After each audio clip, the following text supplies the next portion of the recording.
Hola, ¿qué tal alumnos? ¿Cómo están? Espero que estemos pasándola bien y estudiando en cuarentena. Bueno, la clase del día de hoy, para poder profundizar y entender el proceso de la comunicación, sobre todo ustedes que son alumnos del primer año, vamos a entender por qué necesitamos comunicarnos, por qué no podemos evitar comunicarnos. En esta primera unidad vamos a entender el mundo que nos rodea, vamos a aprender a verlos con los ojos más abiertos, como les decía en el módulo que subimos en el campus, ¿sí? Aprenderán cómo todos los seres humanos necesitamos comunicarnos aún sin emitir mensaje alguno. Si bien comunicar es un proceso social de producción, intercambio y negociaciones de las formas simbólicas, ¿qué quiere decir esto? Un proceso social, o sea, vivimos dentro de una sociedad y para estar en ella, sí o sí es inevitable comunicarse. Hay un intercambio de palabras, un intercambio de mensajes, una negociación dice de formas simbólicas, una fase constitutiva del ser práctico del hombre y del conocimiento que de allí deriva. ¿Qué quiere decir este concepto de comunicar? Una negociación de formas simbólicas en el sentido que debemos conocer nuestro lenguaje para poder comunicarnos. La lengua y el habla. El idioma español está basado en eso, en símbolos, en letras que van formando sentidos a determinadas palabras, van constituyendo la forma práctica de comunicarse del hombre y todo lo que de allí deriva para poder vivir en sociedad. En esta era de la comunicación digital encontramos muchas maneras de comunicarnos, redes sociales, correo, mail. También encontramos chat, por ejemplo, videollamadas, una llamada común y tradicional que se iría más que nada a lo analógico. Dentro de estos procesos de comunicación lo ejercemos diariamente y no nos damos cuenta. ¿Son necesarios para comunicarnos? ¿Podemos estar aislados y lejos de ellos? Bueno, primero te comento que vamos a centrarnos en la materia con dos procesos fundamentales, el de Ferdinand Saussure y el de Jacobson, que son los más importantes al menos o los que a mí me interesan que vos conozcas de ahora en más. Dentro de la lingüística, que es la ciencia que estudia el lenguaje humano y las lenguas en sí, hay dos importantes referentes.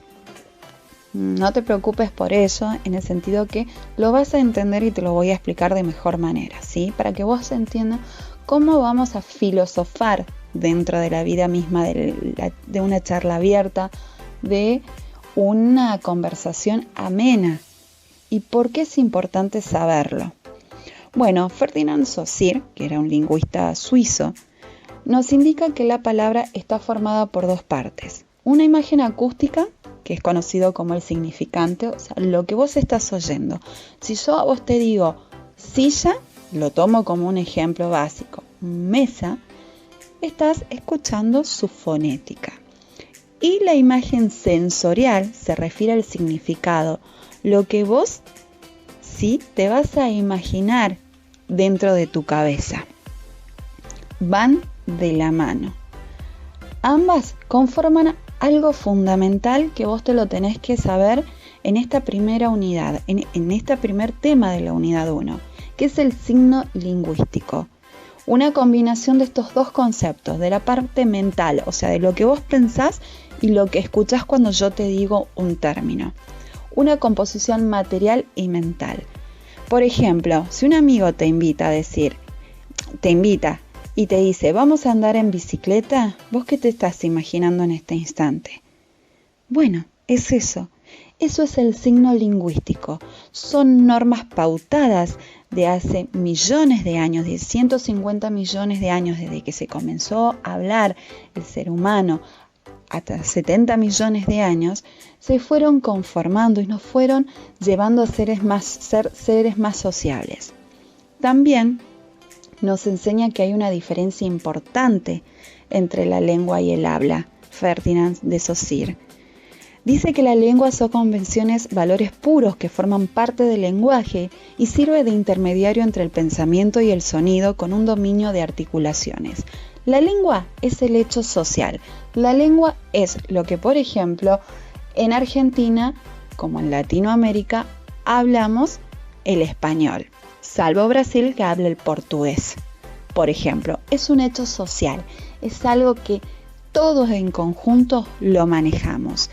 Pero el habla es un acto individual, dice, de voluntad y de inteligencia que define cosas y no palabras, que permite emitir un mensaje. Es lo individual. Por ejemplo, dentro de la República Argentina, un tucumano no va a hablar de igual manera fonéticamente como un santiagueño o como un cordobés. ¿Me vas entendiendo? Eso es el habla, es la personalización individual más pequeña que le dan a los sentidos de las palabras y a las enunciaciones. El signo lingüístico está formado por iconos. Si verás en la imagen que yo te pongo en el módulo 1, dice son signos que tienen ciertos parecidos con la realidad a lo que se refieren. Ni más ni menos tu galería de iconos en el WhatsApp.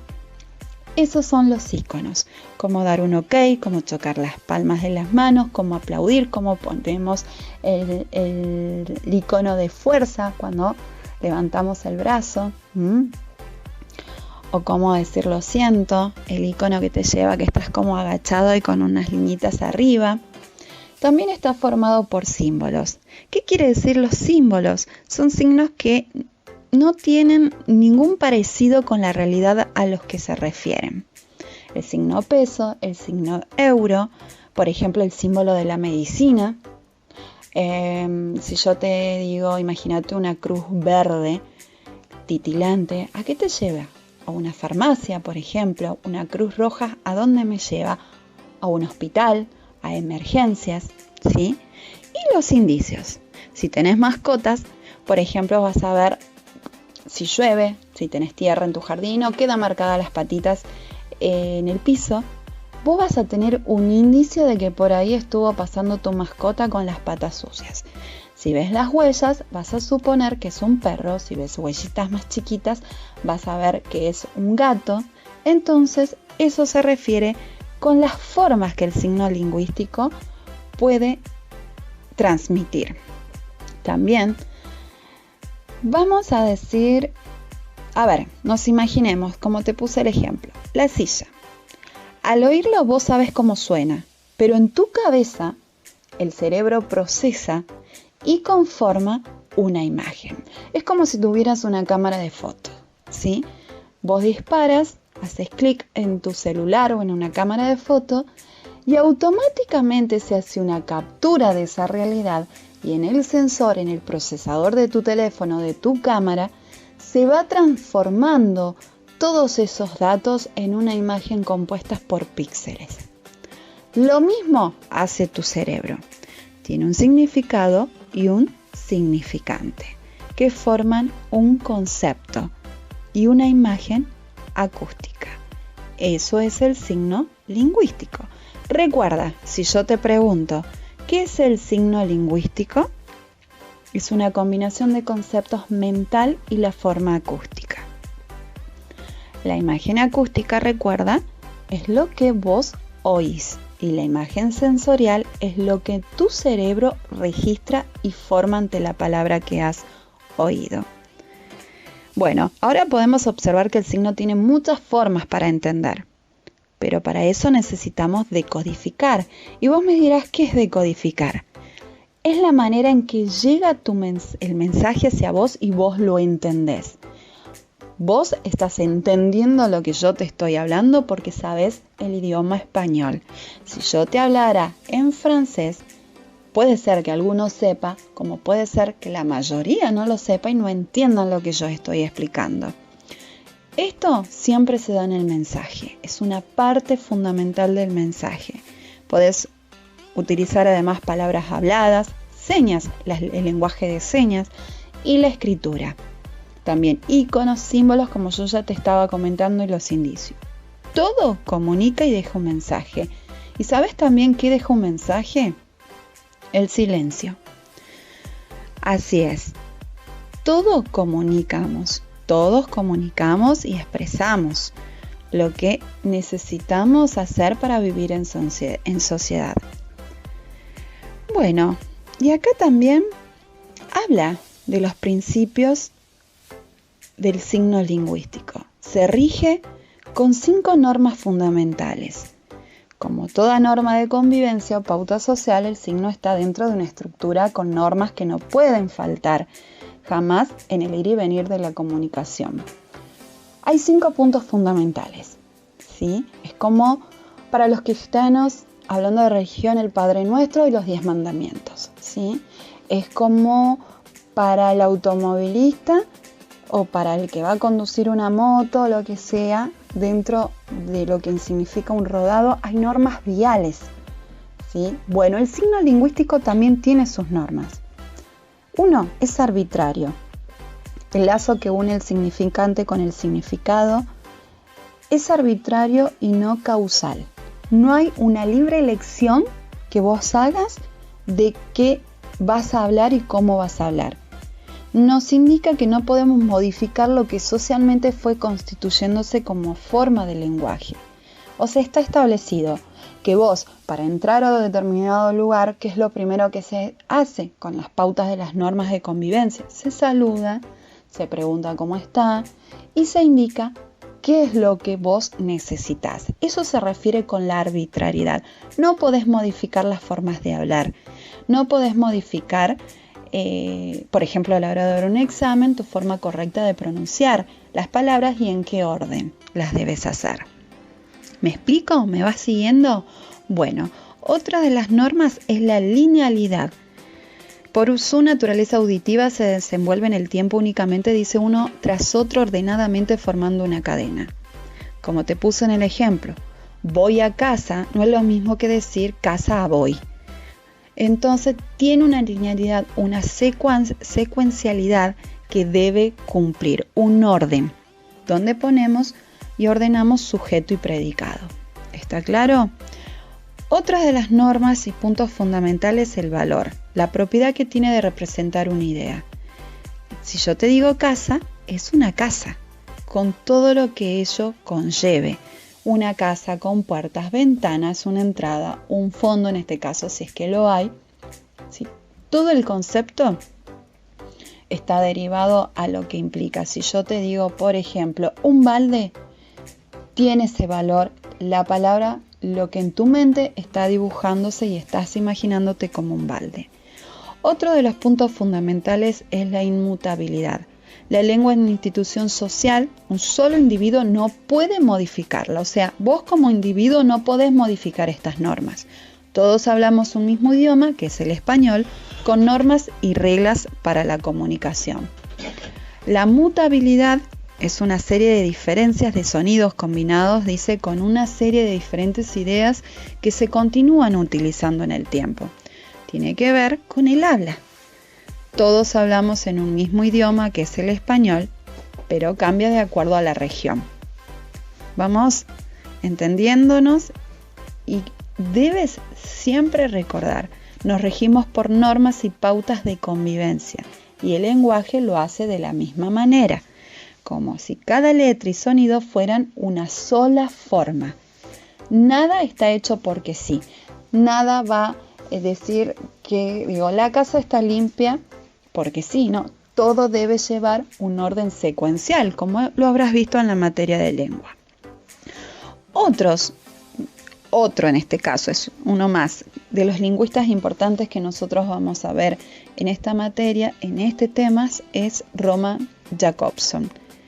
Es un lingüista, fonólogo y teórico literario ruso que le enseña a darle cuerpo al proceso de comunicación. ¿Cuerpo en qué sentido? Le da huesos, le da piel, le da carne, le da músculos al proceso de comunicación. Lo define por la acción y porque a través de ella vamos a configurar los modos de comunicación. ¿Cómo está formado para Jacobson el canal de la comunicación o el organigrama de una comunicación. La forma, imagínate una casa, ¿sí? Una casa tiene living, comedor, tiene un baño, tiene 1, 2, 3 piezas o cuartos, como quieras llamarlo, tiene una sala de descanso, tiene patio. Todo está conformado dentro de una casa. Bueno, el elemento de la comunicación es así. Tiene un emisor, quien es el que envía el mensaje. En este caso, el emisor, ¿quién es? Soy yo. Un contexto, estamos en el lugar en donde se lleva a cabo el proceso comunicativo, que es la clase. El canal por donde se está enviando el mensaje, en este caso a través de un video instructivo. El código, lo que yo te estoy hablando, la lengua, el español. El referente es el mensaje. El tema de la clase de hoy es el proceso de comunicación. El mensaje en sí, lo que yo quiero y necesito que llegue hacia vos y vos entiendas. Y el receptor, sos vos, que estás ahí del otro lado. Bueno, continuando con la clase de hoy, para Jacobson, cada uno de los integrantes y elementos dentro del proceso de comunicación tiene una función específica, donde todos son cómplices y actores. Cada pieza es fundamental. Entre emisor y receptor hay una complicidad, ¿sí? Ya que los sujetos como actores sociales constituyen el espacio comunicativo con distintas prácticas discursivas. Y vos me dirás, ¿qué quiere decir esto, profe? Quiere decir que si nosotros no nos comunicáramos y tuviéramos una intención, hoy en día seguiríamos dentro de clanes, dentro de tribus y no nos hubiéramos adaptado como sociedad. Dentro de esta complicidad que hay entre vos y yo, hay pautas discursivas que quiero que vos entiendas. ¿Qué quiere decir con esto? Se dice que la función emotiva dentro del género literario la tiene el emisor, o sea, profesora en este caso, que busca producir una reacción en vos. Vos tenés la conativa. El emisor, o sea yo, pretendo que vos actúes de acuerdo a lo que necesito que hagas, que comprendas el contenido, que comprendas el módulo, ¿sí? Y que lo estudies. Y el referencial, el contexto en el tema o asunto en el que se está tratando este tema, que son los procesos de comunicación. Después tenemos otras de estas funcionalidades, que es la fática, que tiene que ver con el rol del canal. Consiste en iniciar, parar, continuar o terminar la comunicación. Yo en este caso te estoy siguiendo a vos y te estoy hablando. La metalingüística es el código. Usamos el mismo idioma. En este caso estoy hablándote, pero anteriormente a través del campus te mandé en forma escrita. Y la poética, que es el mensaje, se refiere y se orienta a producir un efecto en vos, que puedas aprender la clase. ¿Me seguís? Bueno, esta fue la clase número 1. Para las alumnas del primer año A, ellas ya tuvieron mi clase en forma presencial antes de esta situación que nos lleva a estudiar desde casa. Para los alumnos de primer año B, esta es la forma del trabajo, la forma de que vos entiendas que todo lo que tenés a tu alrededor comunica. Con el trabajo práctico número 1, tenían que realizar una muestra de palabras con sus imágenes, pensar 5 palabras y buscar iconos simples. Más que nada, si vos te imaginas una bolsa, un canasto de compras, un canasto de compras. Si vos te imaginas una mesa rectangular, redonda, la que vos elijas, con 4 patas, simplemente, ¿sí? Tenés que mostrar una imagen por cada una que se te representa en tu cabeza y buscarla en internet, bajarla, pegarla en un Word, insertar la imagen y ponerme al lado qué significa para vos cada una de esas palabras que representan esas imágenes, ¿sí? Y el esquema de comunicación, como la de Jacobson que te pedía, ¿cuáles son los elementos que intervienen dentro de la comunicación? Receptor, mensaje, canal, código, que vos busques, que googlees, o si querés y te animás a hacer fotos en tu casa de las partes del proceso de comunicación y lo armes como está en la clase, en el módulo escrito, ¿sí? Tenés que leer muy bien muy bien cada una de las partes del módulo. Si no entendés, me consultás, aquí estoy